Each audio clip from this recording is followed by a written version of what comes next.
Bir daha hamınızı xoş gördük. Xanımların 8 Mart bayramını təbrik edirəm. Bir cəmiyyət o vaxt inkişaf edir ki, onun xanımları zehniyyət olaraq həmişə üstə olsun, yüksək inkişaf eləsin. Bizim cəmiyyət də cəmiyyətin inkişafı birbaşa xanımlardan asılıdır, kişilərdən asılı deyil. Yəni biz kişilər bəzən bəzi məsələlərdə daha üst davrana bilirik, amma cəmiyyətin inkişafı qadınlardan asılıdır. Çünki evdə uşağın tərbiyəsindən ana məsuldur. Məktəbdə də müəllimlərin böyük əksəriyyəti xanımlardır. Ona görə xanımların üst səviyyədə olması həmişə cəmiyyətin inkişafına birbaşa təsir edir. Belə, valideyn klubu zərurət hardan doğur? Qısa olaraq deyim, hamınız bilirsiniz ki, müəllimlərin bugün yaralı yeri valideynlərlə ortaq dil tapa bilməməsidir. Müəllimlər müəyyən mənada zehni olaraq inkişaf var, amma valideynlərin hamısında bu olmaya bilər. Ola da bilər, olmaya da bilər.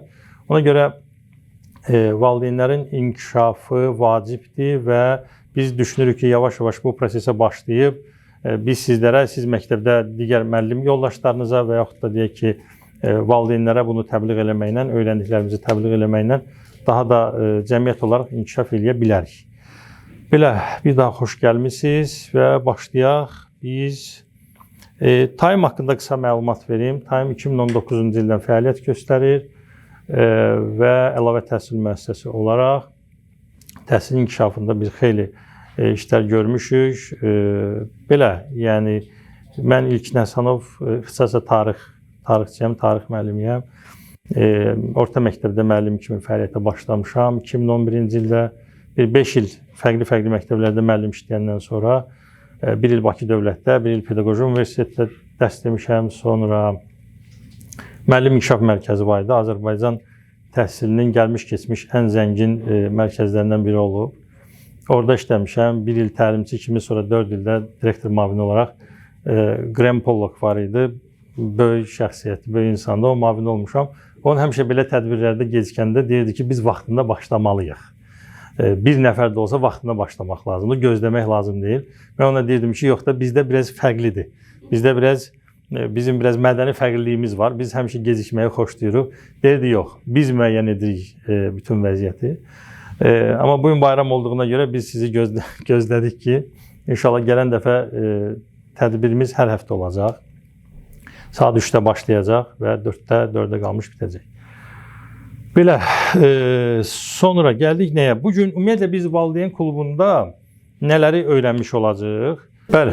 Valideyn klubu, amma müəllimlərik də burada hamımız. Əsasən valideynlərdir, övladı ibtidai sinifdə oxuyan. Amma ilk əvvəl ibtidai sinif müəllimlərini də dəvət eləmişik ki, yavaş-yavaş valideynlərin xəbəri yoxdur da, siz gedib təbliğ eləyəsiniz ki, hə, belə bir şey var.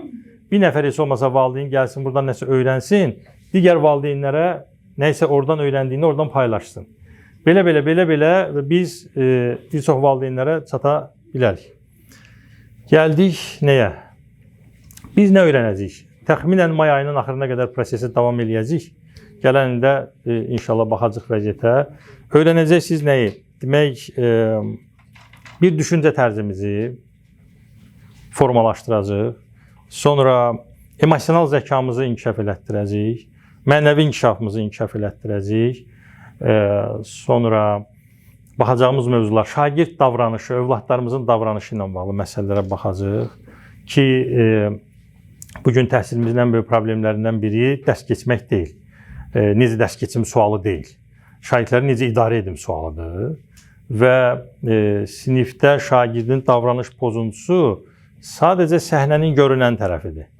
O səhnənin arxasında nələr baş verir? Əslində biz şagird davranışını idarə etmək üçün o səhnənin arxası ilə ilgilənməliyik. Bunlara baxacaq. Sonra ünsiyyət məsələsinə baxacaq. İllərin təcrübəsindən deyim, bizim o kursları bitirən, təlimləri bitirən şəxslər deyir ki, elə müəllim var, 4 dəfə dalbadal, 4 il dalbadal təlimlərə qoşulur ki, illah da mən hər dəfə nəsə öyrənirəm. Prosesin sonunda bəzi şəxslər deyir ki, mən təzədən valideyn olmaq istəyirəm. Çünki elədiyim səhvləri görmüş oldum. Müəllim deyir ki, bəs mən yeni ildən bu şeyləri etməməyə çalışacağam. Dolayısıyla bizim cəmiyyət olaraq səhvlərimiz çoxdur. Hə, bu səhvlərə fokuslanaq, niyə səhv elədik, peşmançılıq bu deyil məsələ. Məsələ sabahımız bu günümüzdən daha yaxşı olmalıdır. Bu gün səhv eləyə bilərik, amma o səhvi sabah etməməyimiz lazımdır. Sabah səhv edə bilərik, birisi gün o səhv etməməyimiz lazımdır. Dolayısıyla bizim bütün proqramımız buna yönəlib. Belə bir sual verim. Mənim sevdiyim mövzu, yemək mövzusu. Ola kimsə ümumiyyətlə heç xaş bişirməyi dənəməyən varmı? Cəhd eləməmisiniz. Tamam, niyə cəhd eləməmisiniz? Çünki onun iyi mənə o qədər iyrənc gəlir. İyi. Hə. Tamam, yəni Durmamışam, heç bişirməyi fikirləşməmişəm. yaxşı. Şəkərbura bişirməyi Hələ eləməmişəm. tamam. Cəhd eləməmişik. Kim bir dəfə cəhd eləyib alınmayıb, daha deyib ki, mənlik deyil. Cəhd eləmisiniz? Hə, Lam yaxam. Alınmayıb, demişsiniz ki, bir də eləmişəm. Yaşlısın deyə düşünmüşəm. Əli bəy, siz də cəhd eləmisiniz. Nəticə? Nəticə alıb deyib. Bir daha səni uzaqlaşdırıblar ki, xoş gəl. Tamam. Bu birisi də hansısa yeməkdir? Bilmirik. Əvvəlikli aş. Kimsə pişirə bilir bunu? Maşallah. Siz də pişirə bilirsiniz. Okey. Yox, mənim cəhd eləmirəm, praktikasında yoxdur, təsəvvürüm. Təsəvvüründə. Zor olan yemək deyil, amma zor olan. Hə. İndi belə bir sual. Ümumiyyətlə uğur qazanmaq. İndi yavaş-yavaş bütün puzzle'ları yerinə otuzduracağıq. Uğur qazanmaq üçün sizcə istedad lazımdır, yoxsa davamlı çalışıb səy göstərmək lazımdır? Əyləşin, rahat olun. İstedad daha çox lazımdır. Çünki biliyindən necə istifadə etməyi bacarmalıdır. Hayır, istedad vacibdir. Napolyon Hill kitabımız barədə yazır. Deyir ki, əslində biz bir şey bacaracaqsa, bu istedadla əlaqəli deyil. Bir insan cəhd edərək istədiyi hər bir şey əldə edə bilər. Maraqlıdır. Yəni biz zaman-zaman görürük də, yəni bəzi inanclar var ki, biz istedadımız olmalıdır ki, bunu edək. Bəzi inanclar var ki, biz bunu çalışmalıyıq. Bəs elm nədir? Bugün ona baxacaq. Və bugün biz öz düşüncələrimizi mütləq şəkildə bir əl gəzdirməyimiz lazımdır. Bizim bir kimliyimiz var. Yəni deyək ki, məsələn, mən ilkin müəllim olaraq, kimsə deyək ki, Lamiyə xanım, Əli bəy, bizim kimliyimiz, bizim düşüncə tərzimizin yansımasıdır. Yəni bizim necə bir insan olduğumuz, bizim düşüncə tərzimizin məhsuludur. Yəni, bizim düşüncə tərzimiz əgər hamıda negativi görməkdirsə, çatışmayanı görməkdirsə, hər kəs mənim haqqımda fikirləşəcək, deyəcək ki, bu belə insandır. Yox, mən hər şeyə adekvat yanaşıram, anlayış göstərirəmsə, mənim düşüncəm mənim o şəxsiyyətimi şəkilləndirəcək. Dolayısıyla mən necə düşünürəmsə, düşüncəm necədirsə, o mənim insan kimi ortaya çıxmağımı şəkilləndirir. Ətrafda da, istər qohum-əqrəbə, şəxsi həyatda, işdə, fərq edir. Hər kəs bizi elə tanıyır. Bizim düşüncəmizdən doğur. Tamam, bununla bağlı bir-iki videoya baxacaq. Və tədqiqatlar göstərir ki, insan iki cür düşüncə tərzi ola bilir. İnkişafa açıq və qapalı düşüncə tərzi. Ya biz inkişafa açıq düşüncə tərzindəyik, ya qapalıdayıq. Dəyişə bilərikmi? Dəyişə bilərik. Tamam. Mən özüm uzun müddət qapalı düşüncədə olmuşam. 2014-cü ilə qədər, bayaq dediyim o Graham Pollock-u görənə qədər, onlar bizə təlim keçənə qədər mən burada olmuşam. Mənə görə məndən yaxşı tarix müəllimi yox idi. Mən hamıdan yaxşı bilirdim, heç kəs məndən səhv tuta bilməzdi filan. Yavaş-yavaş bu mövzunu öyrənəndən sonra başa düşdüm ki, əslində bu cılız düşünmədir. İnsanın özünü bir yüksəkdə görməsi o qədər də xoş bir şey deyil. Və bu bir növ cılızlığın və egonun hansısa nəyin çatışmazlığın əlamətidir və bunu mütləq şəkildə dəyişmək lazımdır. İndi cəmiyyət arasında belə bir deyim çox yayılıb da. Mənim övladım riyaziyyatı zəifdir, övladımın riyaziyyatı nə qədər çalışsa da yüksək nəticə verə bilməz. Belə bir düşüncə var. Amma Azərbaycan dilində istedadlıdır. Məsələn, dəqiq elmləri yaxşı bilmək bizdə nəsillikcədir. Biz nəsillikcə riyaziyyatçıyıq. Yəni genetik faktoru deyil də insanlar. Sonra humanitar fənlər müəllim deyir ki, bu nuq deyil. Bu yaxud da riyaziyyat bu nuq deyil. Bunu qoyun elə şey oxusun. Müəllimlikdən zatdan oxusun. Belə bir ifadə var. Məsələn, ay müəllim, valideyn müəllimə deyir ki, övladım nə qədər çalışır, alınmır ki, alınmır. Xahiş edirəm onu yola ver. Belə bir yana. Sonra onun elə atası da belə olub, anası da belə olub. Bu uşaq elə riyaziyyatı da öyrənə bilmir. Dolayısıyla biz bu qapalı düşüncə tərzinin xüsusiyyətidir. Biz hər şeyi genetikaya bağlayırıq. Və deyirik ki, bunun elə, məsələn, müəllimlər deyir ki, şeydir, yəni bir dəfə dərsi izah edir, biz bunu müəllimlərə daha detallı keçirik, başqa bir prizmadan. Bir dəfə izah edir, uşaq başa düşmür, müəllim elə başa düşür ki, bu uşaq da bu mövzunu öyrənə bilməz. Bu nuq deyil. Halbuki bu müəllimin səhvidir. Müəllimdəki metodikasının dəyişməsi lazım. Amma bu düşüncə ki, bir dəfə öyrədirik, öyrənə bilmir, bu yanlış düşüncədir. O uşaq öyrənə bilməz, bu yanlış düşüncədir. Bu qapalı düşüncənin, bu hissəni oxuyun, zəhmət olmasa. Bu tərəf açıq düşüncənindir, yəni alternativləridir. Və buradan kimin sualı ola bilər? Peki, mənim övladımın hələ ki riyaziyyatdan tapşırıqlar etməkdə çətinlik çəkir, amma biz davamlı çalışdığımız zaman inkişafa qapalı təfəkkür tərzi kəsir, bağlayır qapını. Deyir, bu nuq deyil. Amma açıq düşüncə tərzi deyir ki, uşaq davamlı şəkildə çalışsa, öyrənə bilər. Bununla bağlı fikirləriniz varmı? Buyurun. Mən bu məsələdə valideynləri biraz çox günahlandıra bilmirəm. Qapalı düşüncəli olduqlarına görə. Çünki zaman o qədər sürətli axır ki, valideynlər övladlarının geridə qalmağından narahatdırlar. Və düşünürlər ki, neynəsinlər ki, uşaqları geridə qalmasın. Hamının sürətinə çatdırsınlar heç olmasa uşağa. Dolayısıyla uşaq gəlmək istəməsə də arxadan onu itələyirlər. Hazırda günümüzdə əksər uşaqlar valideyn gücünü oxuyurlar. Valideynlər onlara biraz boşluq verəndə biz uşağın o inkişafındakı o dinamikanın aşağı düşdüyünü müşahidə edə bilirik. Dönə-dönə valideynlərlə bu barədə danışıqlarımız olanda, həmişə onlar bir söz deyirlər ki, bugünün tələbi 700 bal, universitetdən 700 bal. Mən onda onlara belə bildirirəm ki, sən uşağımı bugün üçün yox, 5 il, 10 il sonra uzaq görən bir valideyn olub, o dönəm üçün böyütməlisən. Bugün 700 bal bizim prioritetimiz ola bilər, amma 5 il sonra bu belə olmaya bilər. Burada qapalı düşüncəyə görə mən valideynləri çox da Biz necədir? Bizdə valideyn olmaq üçün ali təhsil tələb olunmur. Düşüncəli olmaq da tələb olunmur. Hər kəs valideyn ola bilər. Və valideyn İşte bizdə müəllimliyin çətinliyi ondadır ki, bizim öhdəmizə uşaqlarla bərabər valideynləri də maarifləndirmək düşür.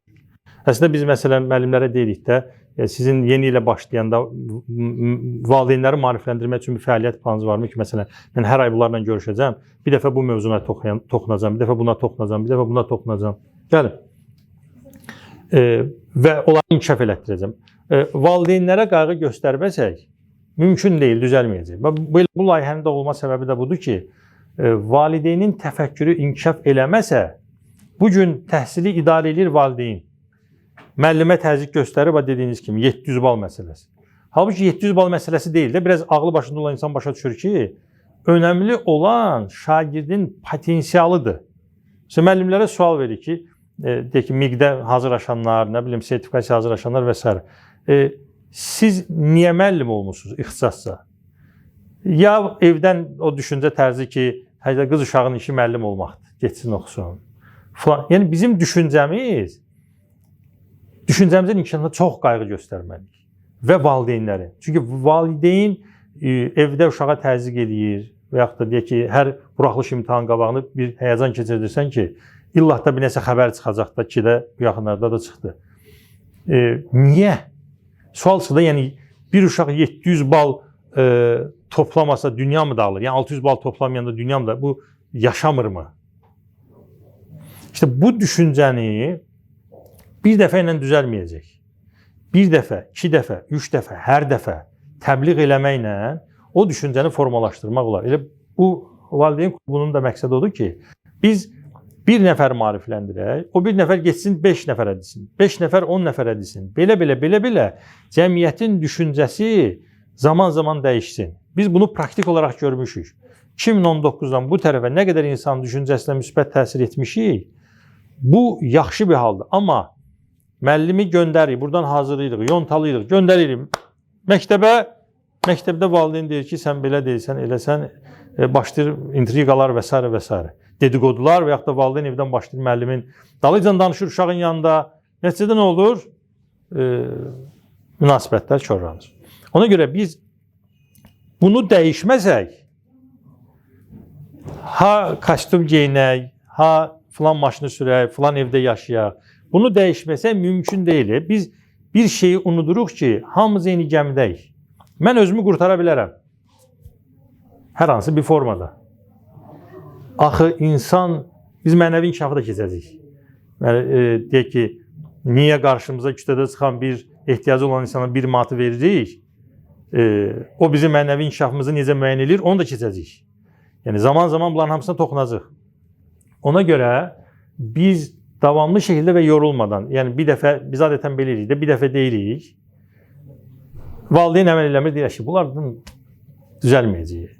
Uşağa nəysə öyrədirik, uşaq öyrənə bilmir, deyir ki, əşyağı bunluq deyil. Düşüncə tərzi. Bu istedada, genetikaya bağlı bir şey deyil öyrənmək. Davamlı şəkildə çalışmağa bağlı bir şeydir. Bu da elmi tədqiqatlarla ispat olunmuş bir şeydir. Belə. Yəni, biz alqoritm çox sadədir. Çox sadədir. Elə bilin ki, beyindəki düşüncəmizi dəyişmək, işığı yandırıb söndürmək qədər sadə bir şeydir. Bunu sadəcə onu başa düşəndə fərqinə varırıq. Elə bilin ki, bir dağ çıxırıq, dağı çıxırsan, əziyyət çəkirsən. Ta təpəyə çatanda ki, o tərəfdən görürsən, hər şey belə rahat görsənir. O rahatlıq üçün nə qədər əziyyət çəkmişik biz. Bax, eynən, ora çıxanda artıq bir özgüvən yaranır ki, mən bütün dağları çıxa bilərəm. Həmən məsələdir. Alqoritm sadədir. Biz nəyisə bacarmırıqsa, bu dəqiqə şəkərburanı bişirə bilmiriksə, tamam, o zaman cəhdimizin sayını azaldığında nəticəmiz nə olur? 0. Gedib alırıq. Yəni, oradan-buradan margarinlə pişən şəkərbura alıb bayram edirik, tamam mı? Amma O gün namazına qədər cəhd edəsək, öz bir şeyimizi yiyəcək. Eynən. Davamlı şəkildə cəhd edəsək. Bir dəfə altını yandıracaq, bir dəfə qırağı açılacaq, bir dəfə içərisinin pesoğu çox olacaq. Bir dəfə simetan qatmayacaq, xəmiri boyatı olacaq. Yox, hamısını bilirəm. Nəticədə artıq siz o bişirdiyiniz şey... Yəni... İstəyirəm ki, mən onu əldə edəcəm. O gündən ki, istəməyəcəm. İşte məsələ burasında ki, siz istədiyinizi etməyəndə, qapalı düşüncədə olanda, istədiyimizi etməyəndə, alınmayanda deyirik ki, alınmadı. Təhlükəsi tərəfi oradadır. Yəni, biz istəyirik ki, bunu eləyək. Amma o, bəzən dirənən tərəfi olur ki, yox, alınmır da, bu heç cür alınmır. Amma biraz üstünə gedirsən, davamlı cəhd edirsən, məsələn, Pigmalion effekti deyə bir şey var, nəzəriyyə var. Pigmalion effektində sinifi bölürlər 2 qrupa, A qrupu, B qrupu. Nəticədə müəllimlər də deyirlər ki, bu A qrupunun uşaqları istedadlı uşaqlardır. B qrup isə belədir.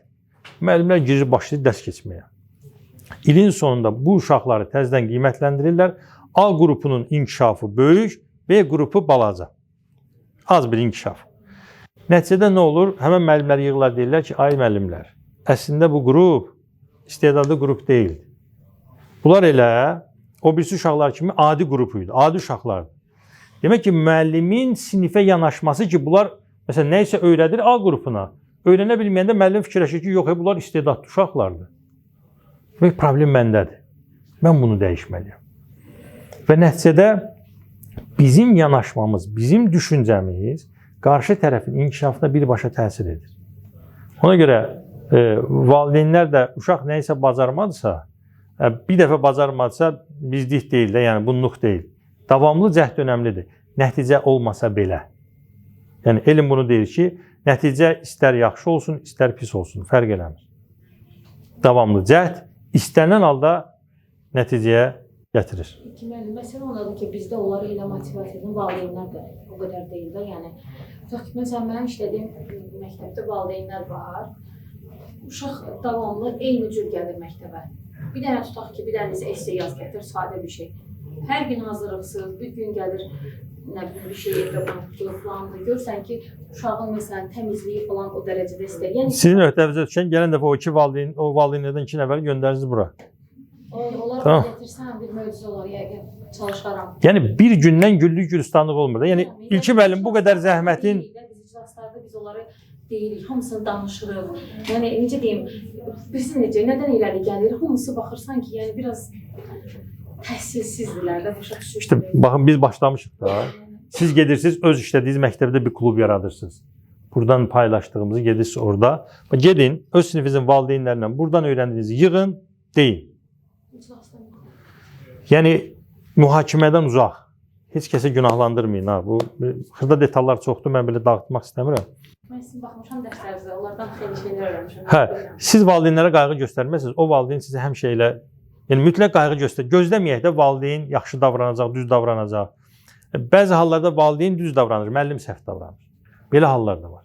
Bütün müəllimlərimiz yaxşı deyil. Bütün valideynlərimiz də pis deyil. İçərisində belə də var, belə də var. Bizim işimiz ondan deyil. Bizim işimiz davamlı olaraq maarifləndirməkdir ki, heç olmasa insanlar məsəl üçün 10 nəfərin içərisindən bir nəfər də övladını qurtarsa, yaxşı mənada, o cəmiyyət üçün faydadır. Çünki o bir nəfər sabah hansı işi görəcək, biz onu bilmirik. Tamam.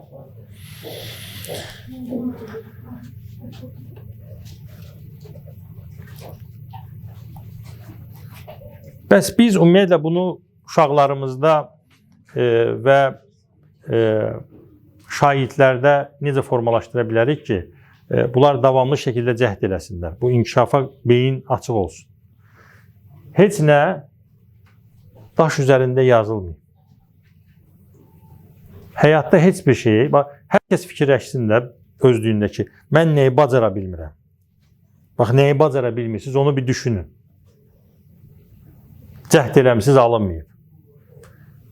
Bax, həmən məsələ sizin bacara bilməyəcəyiniz bir şey deyil. Bəzən biz o qədər düşüncə olaraq bataqlıqda oluruq ki,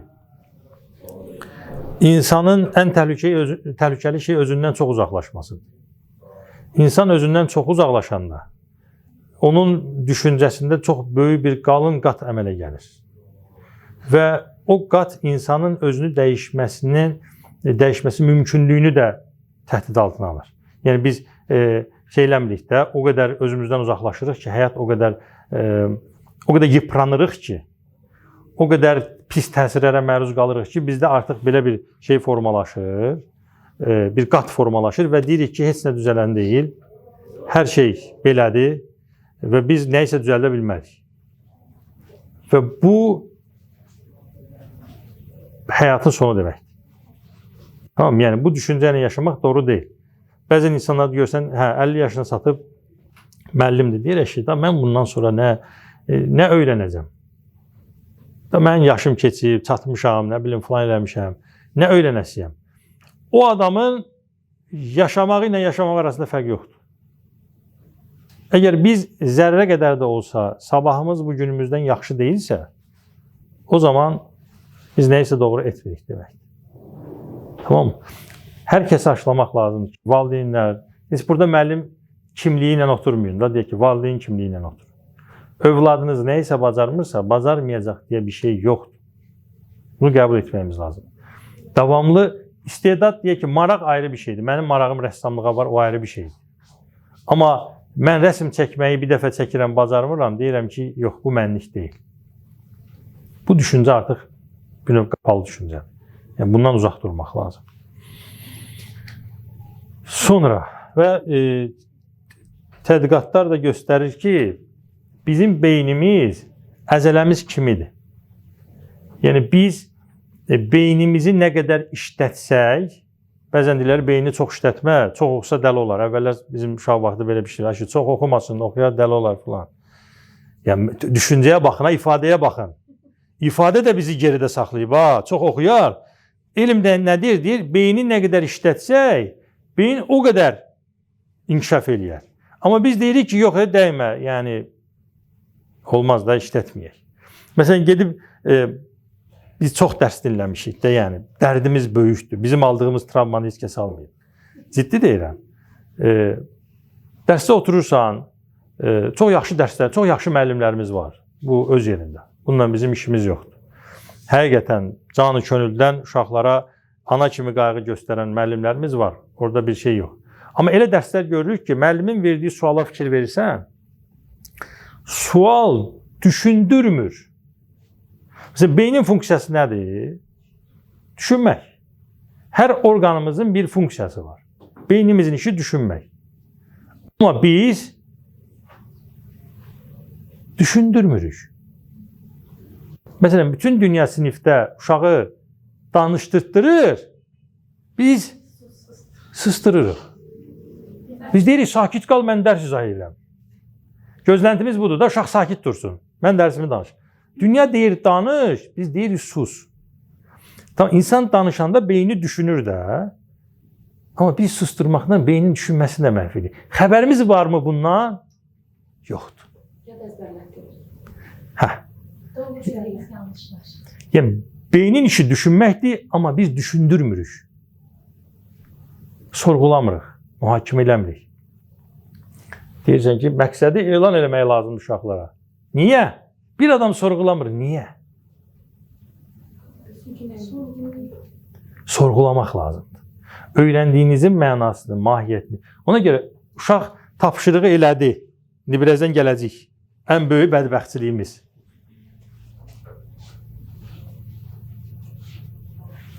Səhv etmək öyrənmək üçün vacibdir. Məsələn, bizim travmamız hardan başlayır? Ha, Sadət xanım. Sovet dönəmində bağça mənim yadıma gəlir.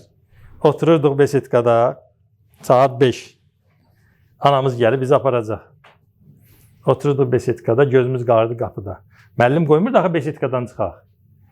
Qapıdan gözləyirdik ki, anamız gələcək. Müəllim başqa tərbiyəçinin qızını evləndirib boşatmalıdır axı. O söhbət eləməlidir. Mən də çıxmamalıyam. Çünki çıxsam məndən ilgilənməlidir. Düzdür? Amma onların söhbəti şirindir deyə məni tənbihləyir ki, besetkadan kənara çıxma. Və mən sakitcə otururam. Mənim kimi də pioner olmaq arzusundan yaşayan uşaqlar. Pionerə çatanda Sovet hökuməti dağıldı. Qalstuka çatanda. Anamızı görən kimi besetkadan çıxıb qaçırdıq. Müəllim dedi, mən sən başa salacam sabah. Mənim icazəm olmadan besetkadan çıxmaq nəymiş görərsən. Sabahı gün məni elə tənbihləyirdi ki, mən anamı görəndə anamın üstünə qaçmırdım. Kimə baxırdım? Müəllimin üzünə baxırdıq ki, o mənə gözü ilə olar desə, mən çıxıb gedəcəm. Yox, olmaz deyərsə, getməyəcəm. Tamam. Orada bizi saldılar bir dənə qutunun içərisinə, o besetkanın və biz oradan çıxa bilmədik. Bugün də çıxa bilmirik. Yəni bizim valideynlərimiz deyir ki, o vaxtda çox yaxşı vaxtdır, qayda vardı, qanunlarca, disiplin vardı, bu vardı. Biz onlar heç belə. Tamam, bu da başqa bir mövzudur. Yəni ki, onlar disiplin deyəndə nəyi nəzərdə tuturlar. Amma bizim beynimiz nə vaxt çərçivəyə düşdü? Bax o besetkada. Tamam mı? Yəni biz bəzən çatırıq 30 yaşına, gözləyirik ki, valideynlər bizi evləndirsin. Tamam. Qızı da valideyn ana bəyənsin, sonra neçə uşaq olacaq ona ana qərar versin.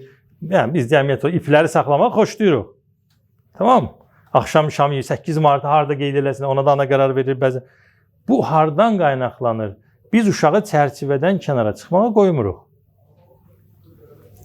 Biz şagirdlərə səhv eləmə imkanı verməyəndə beyin inkişaf eləmir. Buraxmaq lazım uşaqlar səhv eləsin.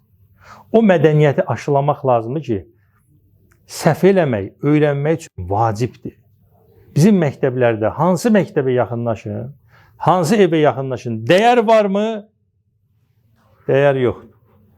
Var ha özlüyündə. Amma təbliğ edəcəyimiz dəyər yoxdur. Davamlı olaraq məktəblərə deyirik ki, bu iki mədəniyyəti dəyəri aşılayın məktəbdə. 1. Səhv etmək normaldır. Səhv etmək okeydir.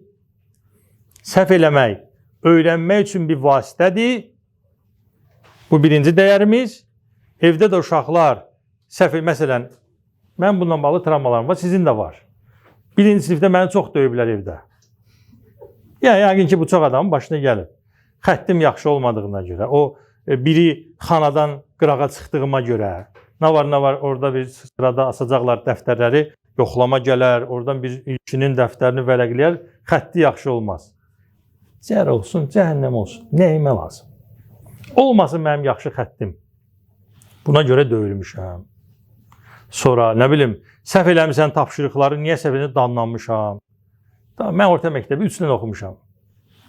Happyəm, xoşbəxtəm. Tamam, 5 dənə oxumamışam.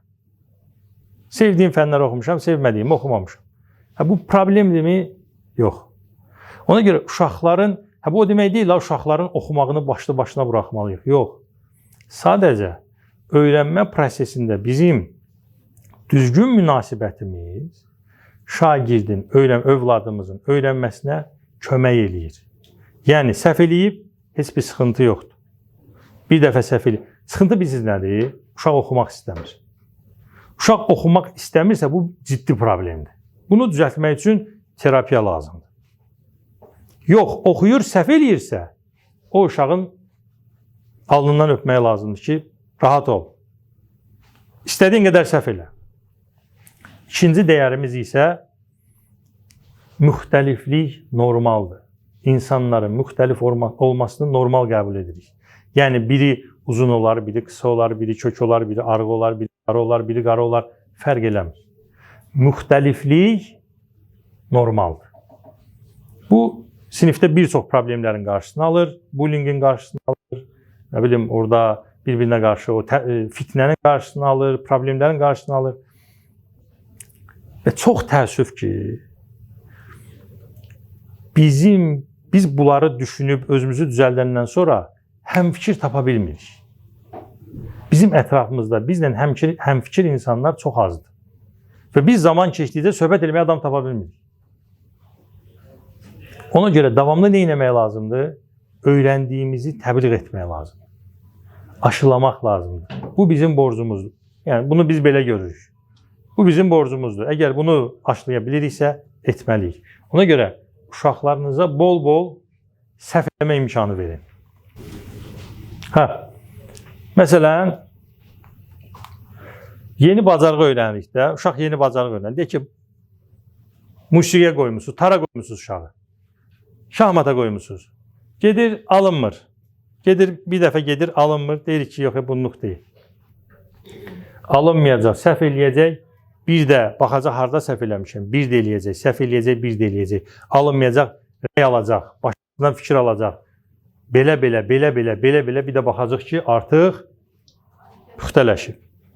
Yəni, dolayısıyla insanın uğuru zamanla gəlir. Bir gündə formalaşan bir şey deyil. Tamam mı? Bura qədər sual olan varmı? Bəli. Mən həm valideyn kimi, həm müəllim kimi buradayam. Mən öz övladımdan bilirəm ki, məsələn, o bir sizə şu açıq düşüncə tərzi, uşaq öyrənə bilmirsə, yəni valideyn ona elə yanaşmalıdır. Yəni, mənim qızımda belə bir şey var ki, yox, mən bacarmam. Yox, mən onu nə qədər dilə tuturam, hələ ki bacarmırsam, bu alınacaq. Yəni, müxtəlif yollardan gedirik. Yəni, uşaq özünü qatırır. Mən bu vəziyyətdə neyə edərəm? Bu, insan doğulanda çox gözəl doğulur. Sonra biz onu körüyürük. Evdə valideyn, məktəbdə deyək ki, məktəbdəkilər. İnsan doğulur və müəyyən bacarıqlar var da, məsələn, yerimə bacarığı. Uşaq yeriyəndə yıxılır da, düzdür. Deyir ki, mən daha durum yerim yiyeyim. Demir ki yerimiyim. Durur bir də yeriyir. Yıxılır, bir də yeriyir. Demək ki, insanın yaradılışında öyrənməyə cəhd var. Bu açıq doğulur insan. O dediyiniz vəziyyət isə ya sizdən, ya da müəllimindən qaynaqlanan bir şeydir. Hardasa səhv eləmisiniz. Hardasa dediyimiz ifadələri, məsələn, biz gün ərzində səsinizi yazın. Bir gün öz səsinizi yazın. Xüsusən də analar, evdə olanda. Sonra o səsinizə qulaq asın. Görün, siz hansı sözləri çox işlədirsiniz. Biz növbəti həftələrdə hər həftə ki, bu proses istəyirik hər həftə eləyək və hər həftə biraz öyrənəcəyik və 3-4 aydan sonra görəcəyik ki, bayağı bir dəyişmiş idi, yaxşı mənada. O sözlərə baxanda görəcəksiniz ki, biz fərqinə varmadan çoxlu səhv sözlər istifadə edirik. Və biz uşağın özgüvənini biz zədələyirik. Uşaqlarda bir problem yoxdur. İnanın yoxdur. Öyrənmə çətinliyi ola bilən uşaqlar, eyvallah, ola bilər. Deyək ki, müəyyən psixoloji məsələlər ola bilər, ola bilər. Amma uşaqlar, məktəbdəki uşaqlar istəyir, ən pis davranış pozuntusu sərgiləyən uşağın belə günahı yoxdur. Bunu tədqiqatlar və elm deyir. Onu o vəziyyətə kimsə gətirib. Ya məhəllədə uşaqlar, ya evdə valideyn, ya məktəbdə sinif yoldaşları, müəllim və s. İllah da kimsə ona təsir edib. Amma uşaqlarda problem yoxdur. Çünki insan doğulanda necə bir insan olması ilə bağlı bir düşüncəsi yoxdur. Mən necə bir insan olacağam? Belə bir şey düşünürük? Yox. Mən nə iş görəcəm? Necə davranmalıyam? Yox. Biz davranışı necə öyrənirik? Uşaq vaxtı deyirlər ki, qonaq gedirik. Nə badə süfrəyə əlvi uzadasan. Nə badə qonağın getdiyin yerdə şey eləyəsən də, durasan ayağa, hərəkət eləyəsən, gedəsən, gələsən. Bax, elə tənbihləyirdilər ki, biz qonaq gedəndə sakit ol. Nəyə getmişəm qonaq? Mən əlimi süfrədən uzadıb, istədiyim konfeti götürüb, stəkandakı çayın əlbəkiyə töküb, biraz da dağıtmasam, nə həyat oldu da? Elə deyil. Rahat, bizlə o dünyanın çox ciddi fərqlərimiz var. Və biz bunu zaman-zaman dəyişməzək, işimiz çox çətindir. Yəni, vəziyyət çox vahimdir, ha. Sadəcə bunun fərqində deyilik. Xəstəyik, xəstəliyimizdən xəbərimiz yoxdur. Ya da xəbərimiz var, müəllim, özümüzü sağaldıb, sağlam nəsil yetişdirəndə bizdən əvvəlki nəsillərdə mübarizə var. Yəni də bizim şey demiş, kaderimizə belə yazılıb. Yəni bizə qədər pis olubsa, bizdən sonra pis olmalıdır deyə bir şey yoxdur. Bizdən dəyişməsi lazımdır bunu. Biz körpü rolunu mütləq şəkildə oynamalıyıq. Ona görə sizin qızınızda illah da bir özünüzə çəki düzən verin ki, bəlkə mən nəyi səhv eləmişəm.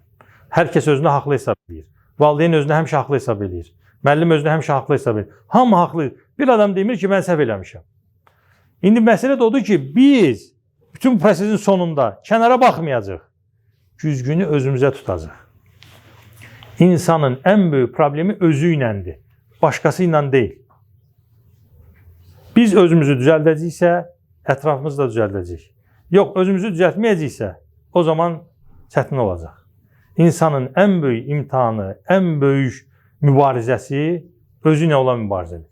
Hamını dəyişir.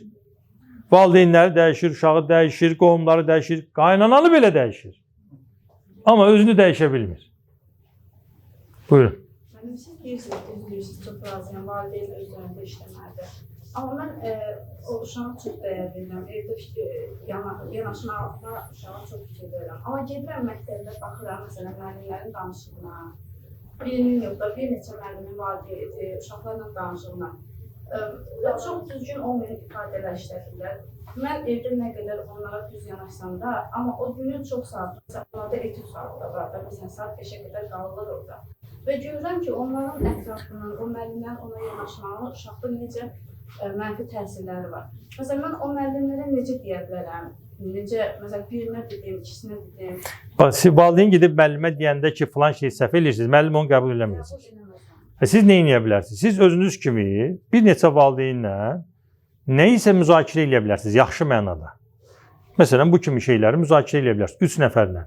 5 nəfərlə özünüzə həmkar tapmağınız lazımdır bu məsələdə. Çünki siz tək olaraq məsələn biz ancaq öz övladımızı qurtarmaqla məşğuluq da. Yanlışdır. Yox, ətrafdaşlara çox təsir edir. Mütləq şəkildə biz başqalarının da uşaqlarının mənim uşağım deyib qaçmamalıyıq da. Qardaşımız, bacımız, qonşumuz, hər kəsin uşağının yaxşı olması lazımdır ki, çünki mənim övladım sabah düşüb məhəllədə qonşunun övladı ilə oynayacaq da. Mən burada buna ağıllı söz deyim, gedib burada söyüş öyrənəcək. Ki söyüşü də öyrənməlidir, o heç. Amma şey var da, bir gedişat var da, bu da başqa bir mövzu, sonra inşallah ona toxunacaq. Amma siz bunu necə düzəldə bilərsiniz? Bir gündə düzəlməyəcək. Bunu qəbul etməyimiz lazımdır.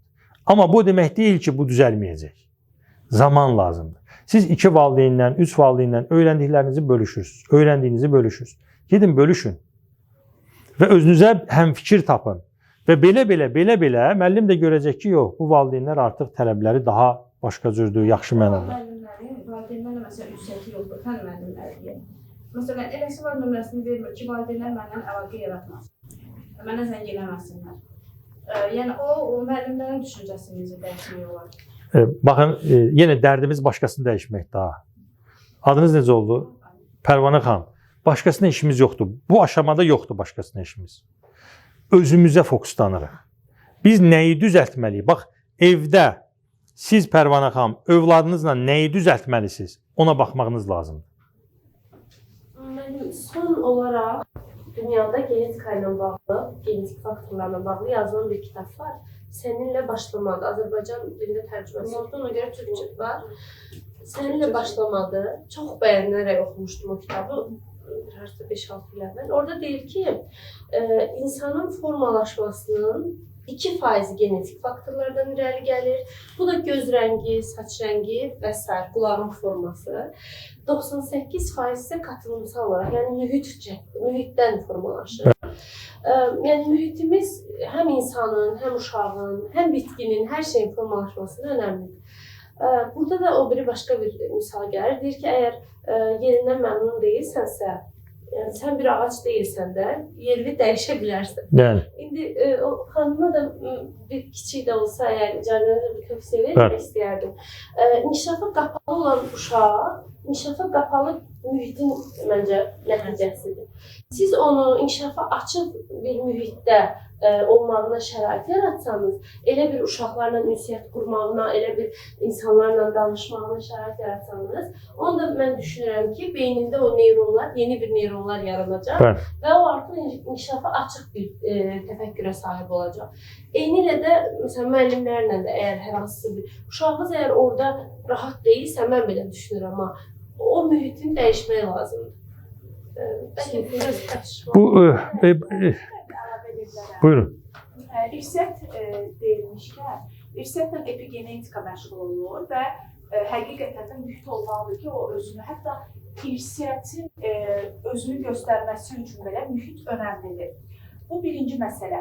O ki, qaldı müəllimlər var ki, hansı ki, nitqi, yəni qənaət bəxş deyil, yaxud hansısa qeyri-etik ifadələrdən istifadə edir.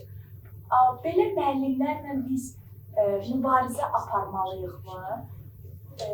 İndi gəlin qaydaq öz məktəb illərimizə və ümumiyyətlə düşünək. Bütün müəllimlərin ədəbi nitqi yerində olubmu? Yəni bizim özümüzün qarşılaşdığımız müəllimlər nitqi, davranışı və s. hamısı yəni çox önəmlidir. Və biz amma formalaşanda, müəyyən bir yaş həddinə gələndə özümüz də başlayırıq onları analiz etməyə. Tutaq ki, yeniyetmə dövründə ibtidai sinif müəllimimizi, yaxud universitet mərhələsində artıq kim yaxşı müəllim idi və s. və ilaxır.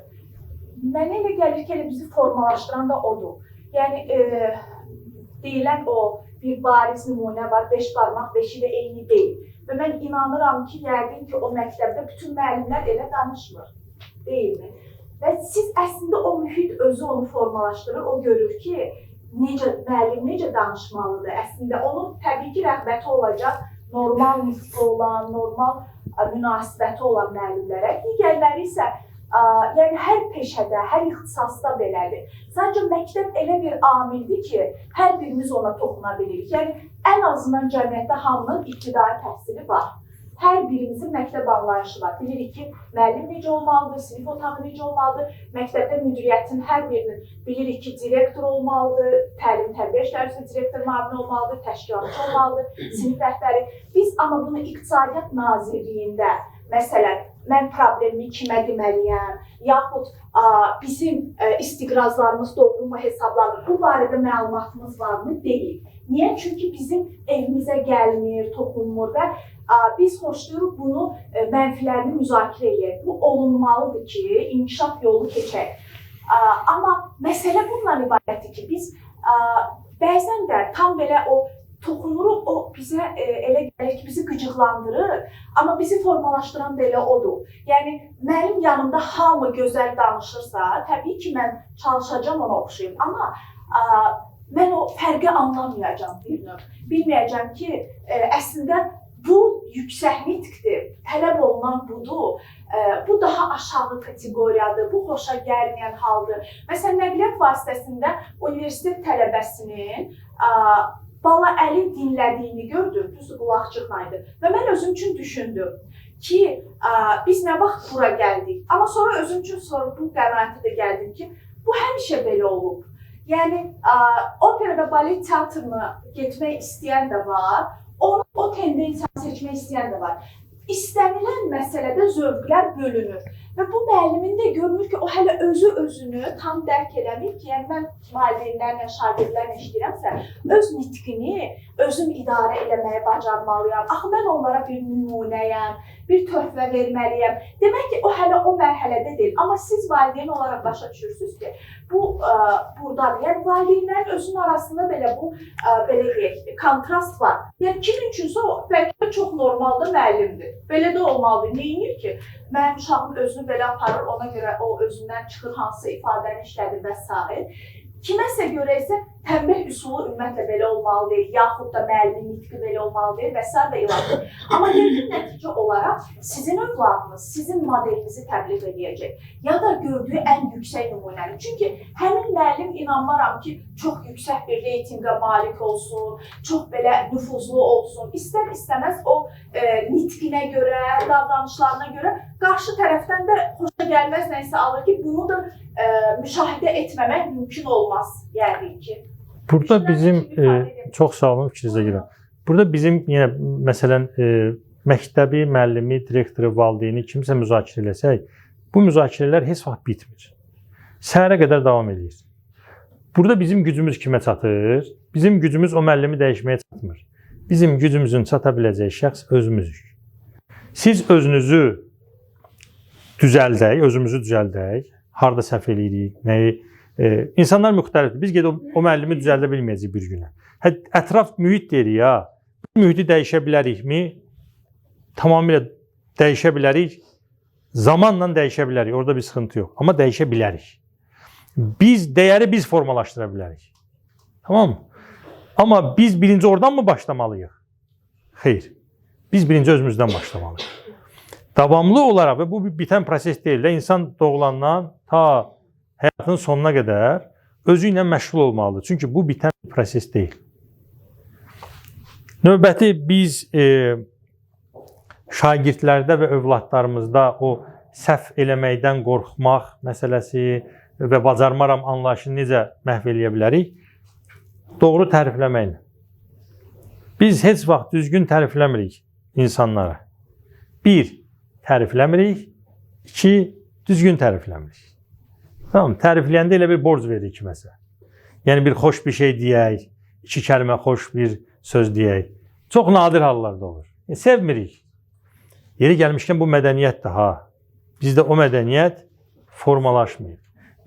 Niyə bizdə zaman-zaman deyirik formalaşmıyor və s. Biz öz səhvlərimizi, özümüzü düzəltmək üçün öz səhvlərimizi görməsək, inkişaf eləyə bilməyəcəyik. Mən tez-tez bəlkə ola bilsin nümunə gətirəm. Əvvəl mənim işlədiyim o Graham Pollak dediyim müdürümlə. Məsələn, biz onları çox müşahidə edirdik. İndi zaman olar mən sizə bəzi şeyləri danışaram. O danışım elə, məqamı gəlmişkən. Vaxtımız var Ülviyə xanım. 5 dəqiqəmiz var da. Yaxşı. Bir gün Mən işləyirəm demək Azərbaycan Müəllim İnkişaf Mərkəzində. Avropa Azərbaycan məktəbi var. Yəqin ki bilirsiniz. Çox yaxşı məktəblərdən biridir. Orada xaricilər dərs keçir də çox yəni stafın çox hissəsi xaricilər. O vaxtda daha çox idi. Nəysə, bir gün Cambridge Universitetindən Qəri gəlir. CELTA kursu, ingilis dili müəllimləri bilir, CELTA kursu keçməyə. Bu CELTA kursunu keçmək üçün bu gələcək 10 gün burada qalacaq. Mən indi bunu yerləşdirməliyəm. Müdür də yoxdur. Elmlərdə bizim o şirkətin evlər var idi. Müəllimlər qalırdı. Oradan bir qadın çıxmışdı. Mən onu Qərini qarşıladım, yerləşdirirəm evdə. Girdi evə ki, mən də evdə belə bilmirəm də şərait nədir, nə deyil. Amma bilirəm ki, bizim şirkətin evidir də. Nəsə, yerləşdirəndə gördüm, bizdən əvvəlki o evdə qalan qadın müəllimə bir dənə namə qoyub. Naməni götürdüm, baxdım. Yazıb. Evin qışda hansı otaq soyuq olur, isti su necə gəlir, nə bilim, evin şəraiti, evi təmizləyən kimdir, onun nömrəsini yazıb, orqanik məhsulları hardan alıb.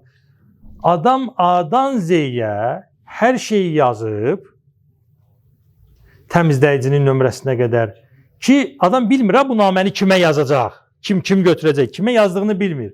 Mən burada yaşamışam, 5 il burada yaşamışam, bu evin bütün detalları ilə bağlı mən namə yazıram ki, məndən sonra kimsə gəlsə, götürsün bunu, oxusun və burada 5 il yaşamış kimi davransın. O adam taksi lazımdır, sürücünün nömrəsini də yazıb. Bu adam heç bir əziyyət çəkməsin. Bir dənə də belə çaxır qoyub, altdan yazıb ki, mənim əvəzimdən welcome, xoş gəlmirsən, mənim əvəzimdən içərsən. Qəri götürdü, neynədi? Çaxıra baxdı, məktuba baxdı. Dedi, məktub qalsın, məndən sonra gələcəyə. Çaxıra amma içərəm. Mən orada başa düşdüm ki, biz nə qədər geridəyik. Biz kirayədə qaldığımız evdən çıxanda 2 dənə də təpik vururuq ki, mən bura pul vermişəm. Onda başa düşdüm ki, biz çox uzaqdaymışıq. Adam kimə nə elədiyini biz də elə yığışırdıq. Keçsin. Demək, işte düşüncə dediyimiz budur. Mədəniyyət dediyimiz budur. Kimə neynəyəcəyik? Yəni, biz illah da bir, yenə bu mənəvi inkişaf keçəndə Kolberg falan ona gələcəyik. İşte belə şeylər adamı sarsır. Deyirsən ki, biz niyə belə deyilik? Harada səhv eləmişik? Və Aksana xanım deyir, biz haçan bu vəzdə gəldik? Çəkdiyimiz zəhmətin məhsulunu yığırıq indi. Bunu biz hazırlamışıq. Biz eləmişik bunu. Başqa heç kəs. Tamam mı? Ona görə tərifləmək mütləq lazımdır. Bol-bol tərifləyin. Amma düzgün tərifləyin. Düzgün tərifləmək nədir? Hər kəs egosunun təriflənməsindən zövq alır. Birinə deyirsən, çox qəşəngsən, filandır. Hamıya xoş gəlir də. Ya da dozasını çox artıq edir. Hə, o da niyyətə görə dəyişir yəni. Məsələn, bir rəhbər işçini tərifləyəndə bizim istifadə edədiyimiz ifadələr çox ağıllısan, uşağa deyirik. Şəxsiyyətini tərifləyirik. Çox ağıllısan, zəkalısan, səndən yoxdur, sən bir dənəsən. Uşaq da başlayır, zövqünü yaşayır. Deyək ki, səhv məsələsi. Onu da düz yazanda nə deyirik? Mənim balamdan yoxdur. Mənim övladım hamıdan yaxşıdır. İfadənin təhlükəliyinə baxın, hamıdan yaxşıdır. Neynədik? Müqayisə elədik. Bu da başqa bir dərdimiz. Davamlı müqayisə edir ya. Nəticədə nə olur? Müqayisə ilə böyüyən uşaqlar necə böyüyür? Telefonda baxır, filan kəs statusa var ki, filan kəs yayda getdi, filan yerdə dincəldi. Mən niyə gedim? Şəxsiyyətini tərifləməyək. Özünü tərifləməyək. Əməlini tərifləyək. 10 dənə sual vermişsiniz uşağa, evdə lap. Uşaq 10 dənə sualdan 3 dənəsini düz yazıb. Nə inirik? Cin atına minirik. Sən niyə səhv eləmirsən filan? Və yaxşı ki, səhv məsələsi. Onu da düz yazanda nə deyirik? Mənim balamdan yoxdur. Mənim övladım hamıdan yaxşıdır. İfadənin təhlükəliyinə baxın, hamıdan yaxşıdır. Neynədik? Müqayisə elədik. Bu da başqa bir dərdimiz. Davamlı müqayisə eləyirik ya. Nəticədə nə olur? Müqayisə ilə böyüyən uşaqlar necə böyüyür? Telefonda baxır filan kəs statusa var ki, filan kəs yayda getdi, filan yerdə dincəldi. Mən niyə getmirəm? Mən də gedəcəm. Gözümüz orada başqa olur da. Bəli. İşte bizim bu klubun da missiyasından biri gözümüzü başkasından özümüzə yönəltməkdir. Çünki özümüzü düzəltmədiyimiz təqdirdə nə övladlarımızı düzəldə bilərik, nə başqasını, nə də bütün zəhmətimiz nafilə. Tamam mı? Sabahımız bu günümüzdən daha yaxşı olmalıdır. Və bu videoya baxırıq. Ondan da siz vermemidir. C noktasındaki duygu öfkedir. Niye? Şöyle düşünüyorsunuz B'de otomatik olarak. Ne ukaladan beni tanıdığı halde selam vermiyor dersiniz. Ama siz şöyle bir duyguda yaşayabilirsiniz. Üzüntü. O da benim değersiz olduğumu anladı ve selam vermeye değer bulmuyor. Ya da C noktasında hiçbir şey hissetmeyebilirsiniz. Ne düşünürseniz Allah'ın selam versen olur, vermesen olur der. Ya da C noktasında bu adama yardım duygusu hissedebilirsiniz. Baktı ama görmedi. Bakıp görmediğine göre dalgın olduğuna göre bir sorunu olmalı dersiniz. O zaman yaşantılar onlara verdiğimiz anlamlarla bizde duygulara dönüşüyor. Bunu daha veciz söylersek düşüncelerine dikkat et çünkü duygularına dönüşür. Duygularına dikkat et çünkü davranışlarına dönüşür. Davranışlarına dikkat et çünkü alışkanlıklarına dönüşür. Alışkanlıklarına dikkat et çünkü karakterine dönüşür. Ve karakterine dikkat et çünkü kariyerine dönüşür. düşüncələrimizə diqqət eləyəcəyik. Çünki bu bizim davranışımıza təsir edir. Mən düşüncəm əgər başqasından elə səhv tutmaqdırsa, yəni məsələn müəllim yoldaşımdan rastlaşıram. O mənə salam vermir. 50 dənə fikir gəlir ağlımıza. İlk gələndə pis olur ha. Bizi saymadı. Nə təsadüf ki, ilk gələn heç yaxşı fikir gəlməz ağlımıza. Və bizim düşüncəmiz ki, buna bax, bu belədir, o elədir, o elədir. Hamı da negativ, hamı negativ. Bu bizim davranışımıza təsir edir. Başqalarına münasibətimizə təsir edir. Bu da zamanla olur nə? Vərdiş. Vərdiş olur. O qədər bunu eləyirik ki, artıq mən xarakter olaraq belə tanımlanıram. Bu olur mənim xarakterim. Və nəticədə həmən müəllimənin qızına elçi düşəndə digər müəllimə yoldaşlar deyir ki, ondan uzaq dur.